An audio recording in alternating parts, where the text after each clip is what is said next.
Hello students, welcome to our channel Eduvila point. और आइए इस चैनल पर अब हम लोग कक्षा 8 के वर्कशीट की चर्चा करेंगे। और इस वर्कशीट में हमें सामाजिक विज्ञान संसाधन एवं विकास पाठ को पढ़ना है। यह पाठ 1 है और इसके कुछ भाग को हमने पहले भी पढ़ा है। ठीक, तो इस पार्ट में हम लोग पढ़ेंगे, ये वर्कशीट नंबर 4 है। इसमें पढ़ेंगे संसाधनों के संरक्षण की आवश्यकता, मतलब संसाधनों को बचाना क्यों आवश्यक है। तो चलिए शुरू करते हैं। यहाँ कहा जा रहा है कि मनुष्य अपनी आवश्यकताओं की पूर्ति के लिए संसाधनों का उपयोग करता है। जनसंख्या वृद्धि के कारण संसाधनों की मांग लगातार बढ़ रही है। विकास की चाह और लालची प्रवृत्ति के कारण मनुष्यों ने संसाधनों का अंधाधुंध दोहन किया, जैसे खनन, वनों की कटाई आदि। इससे प्रकृति एवं वन्य प्राणियों का विकास हुआ। बच्चों, बात ऐसी है कि मनुष्य हमेशा से ही लालची प्राणी रहा है। अगर एक मिल जाए तो दो की कामना करता है, दो मिल जाए तो चार की कामना करता है। इसलिए उसने प्राकृतिक संसाधनों का अंधाधुंध दोहन किया, मतलब उनका खर्च किया, कटाई किया। और उसने ये नहीं समझा कि जब ये संसाधन समाप्त हो जाएंगे तो फिर आगे हमारी ज़िंदगी कैसे चलेगी। आज जिसके पास पैसे हैं वो छोटी दूरियों के लिए भी बड़ी बड़ी कार लेकर जाता है, बहुत ज़्यादा पेट्रोल बर्बाद करता है। तो इस तरह से वो संसाधन के बचत की बात नहीं सोचता है। कागज़ फाड़ कर लोग फेंक देते हैं, बहुत सारे कागज़ का व्यर्थ प्रयोग करते हैं। और कागज़ बनाने के लिए भी बहुत से पेड़ों को काट दिया जाता है। अतः कागज़ को व्यर्थ ना होने दे। इसी तरह सीमित मात्रा में मौजूद पेट्रोल का भी मनुष्य अत्यधिक दोहन कर रहा है, जो एक न एक दिन खत्म हो जाएगा। यहाँ तक कि मानव प्राकृतिक उपहार पानी और वायु को भी बर्बाद और प्रदूषित कर रहा है। आप देख रहे हैं दिल्ली में पीने के लिए अच्छे क्वालिटी का पानी भी नहीं मिल रहा है। और वहाँ की जो हवा है, ये हवा भी काफ़ी प्रदूषित है। इसके लिए कई तरह के हथकंडे सरकार को अपनाने पड़ रहे हैं। तो ये सब जो कुछ संसाधन है, जो प्राकृतिक संसाधन है, उन सब को भी हम लोग बर्बाद कर रहे हैं, नष्ट कर रहे हैं, प्रदूषित कर रहे हैं, जो कि अंततः हमें ही हानि पहुंचाते हैं। इसलिए मानव सभ्यता के बचाव के लिए संसाधनों की संरक्षण की आवश्यकता हमें है, अंततः जिसका परिणाम हमें ही भुगतना पड़ता है। तात्पर्य यह है कि अत्यधिक दोहन से, मतलब अत्यधिक उपयोग से प्रकृति का संतुलन बिगड़ने लगा। उपयोग नहीं, दुरुपयोग करिए उसको। जब किसी भी सामान का, प्राकृतिक सामान का जब हम अत्यधिक दुरुपयोग करेंगे, बहुत ज़्यादा वनों को काट देंगे, तो हमारा यहाँ ऑक्सीजन की कमी हो जाएगी और सांस लेने के लिए हवा भी नहीं बचेगी। और यदि यह संतुलन नष्ट हुआ तो मानव का अस्तित्व ही खतरे में पड़ जाएगा। और जब हवा नहीं रहेगी तो मानव भी नहीं रहेगा, पानी नहीं रहेगा तो मानव भी नहीं रहेगा। और मानव के अस्तित्व एवं प्रगति के लिए प्राकृतिक संसाधनों का संरक्षण बहुत जरूरी है। हमें प्राकृतिक संसाधनों को बचा कर रखना चाहिए।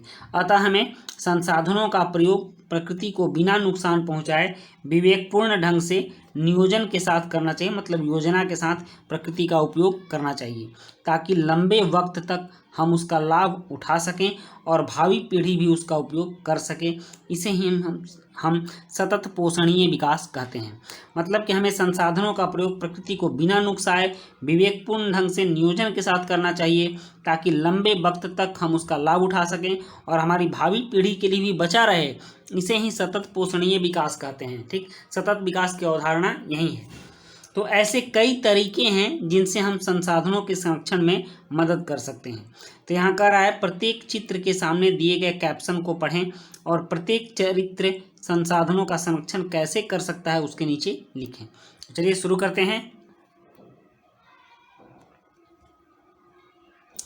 यहाँ दिया गया है कि एक लड़की है, वो पढ़ रही है और उसके पीछे 4 बल्ब जल रहे हैं।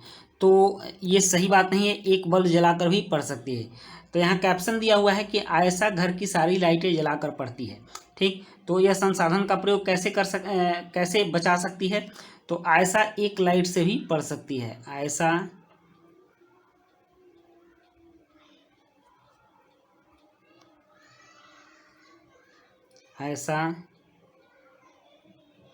एक लाइट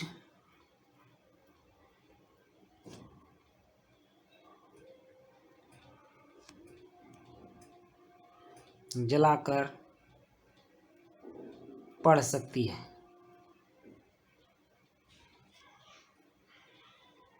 इससे क्या होगा, बिजली बचेगी, तो बिजली कम लगेगी, बहुत ज़्यादा खर्च नहीं होगी। तो इस तरह से अगर सारे लोग बिजली बचाएंगे तो बिजली बनाने के लिए जो बहुत सारे कोयले का प्रयोग किया जाता है वो कम हो जाएगा और हमारा संसाधन बच जाएगा। नेक्स्ट देखते हैं। यहाँ है कि टॉम अपने बगीचे के सूखे पत्तों को जलाता है। इन सूखे पत्तों को जलाने से बहुत ज़्यादा मात्रा में कार्बन डाइऑक्साइड गैस निकलेगी। तो इसका एक और उपाय हो सकता है कि इन सूखे पत्तों को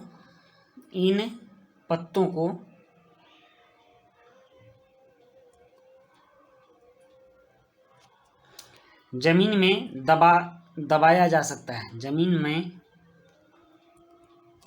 दबाया जा सकता है जिससे ये सड़ जाएंगे और पुनः मिट्टी बन जाएंगे, ठीक ना। और इससे कोई प्रदूषण भी नहीं फैलेगा, ठीक। तो जमीन में दबाया जा सकता है। अब नेक्स्ट है कि राहुल ब्रश करते समय, देखिए नल खुला छोड़ा है ये, तो ये मग में एक मग पानी लेकर भी ब्रश कर सकता है, ठीक ना। तो इस तरह से पानी बर्बाद कर रहा है। राहुल ब्रश करते समय नल को खुला छोड़ देता है, तो वह एक मग पानी लेकर भी, एक मग या जग पानी से भी ब्रश कर सकता है।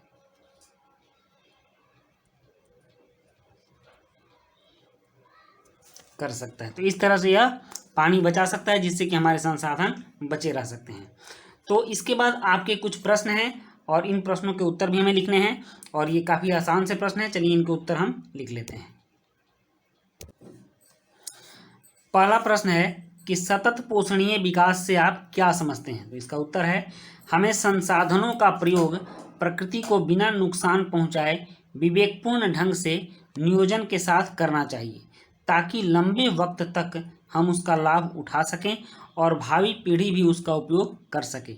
इसे ही हम सतत पोषणीय विकास कहते हैं। अब दूसरा प्रश्न देखते हैं। दूसरा प्रश्न है, संसाधन संरक्षण क्यों जरूरी है। तो इसका उत्तर है, मानव के अस्तित्व एवं प्रगति के लिए प्राकृतिक संसाधनों का संरक्षण बहुत जरूरी है। और तीसरा प्रश्न है, यदि पेट्रोल पूरी तरह समाप्त हो जाए तो आपके जीवन में क्या बदलाव आएगा, सोच कर लिखिए। इसका उत्तर है, यदि पेट्रोल पूरी तरह समाप्त हो जाए तो हमारी सारी गाड़ियां बंद हो जाएंगी, हमें एक जगह से दूसरी जगह जाने में बहुत कठिनाई होगी। नेक्स्ट है चौथा प्रश्न और ये अंतिम प्रश्न है कि संसाधनों के संरक्षण में आप अपना क्या योगदान दे सकते हैं। इसका उत्तर है, संसाधनों का व्यर्थ उपयोग ना करके हम संसाधनों के संरक्षण में अपना योगदान दे सकते हैं। तो बच्चों, ये थी आपकी वर्कशीट और इसके साथ ही हम लोग मिलते हैं नेक्स्ट वर्कशीट में। तब तक के लिए गुड बाय।